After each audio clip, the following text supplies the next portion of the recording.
দক্ষিণবঙ্গের ক্ষেত্রে আগামী 5 দিন মূলত বিক্ষিপ্তভাবে থান্ডারস্টর্ম অ্যাক্টিভিটি এবং তার সাথে হালকা থেকে মাঝারি বৃষ্টি।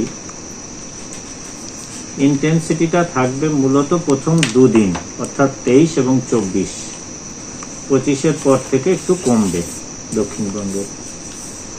উত্তরবঙ্গের ক্ষেত্রে উল্টো চিত্র, অর্থাৎ উত্তরবঙ্গে কিন্তু বৃষ্টি বেশি হবে এবং 25-এর পর থেকে উত্তরবঙ্গের উপরের যে 5টি জেলা অর্থাৎ দার্জিলিং, জলপাইগুড়ি, কালিম্পং, কুচবিহার এবং আলিপুরদুয়ার, এই 5টি জেলার সর্বত্রই কিন্তু 2-1 জায়গায় ভারী বৃষ্টির সম্ভাবনা থাকছে 25-এর পর থেকে, মানে 25, 26, 27।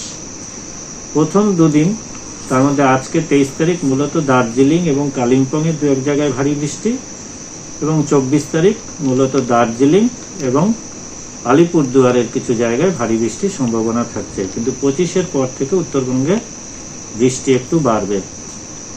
এই মুহূর্তে সাউথ বিহার এবং অ্যাডজয়নিং সাউথ ইস্ট উত্তরপ্রদেশের উপর একটি ঘূর্ণাবর্ত আছে এবং আমাদের যে মৌসুমী অক্ষরেখা, সেটা পাঞ্জাব থেকে আমাদের উত্তর পূর্ব বঙ্গোপসাগর অবধি বিস্তৃত, ঝাড়খণ্ড এবং আমাদের রাজ্যের উপর দিয়ে যেটা গেছে, যার ফলে কিছু ময়েশ্চার আমাদের এখানে এখনো ঢুকছে।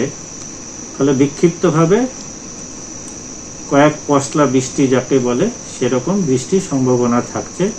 টানা বৃষ্টির সম্ভাবনা নেই বা এই মুহূর্তে ভারী বৃষ্টির কোনো সতর্কতা দক্ষিণবঙ্গে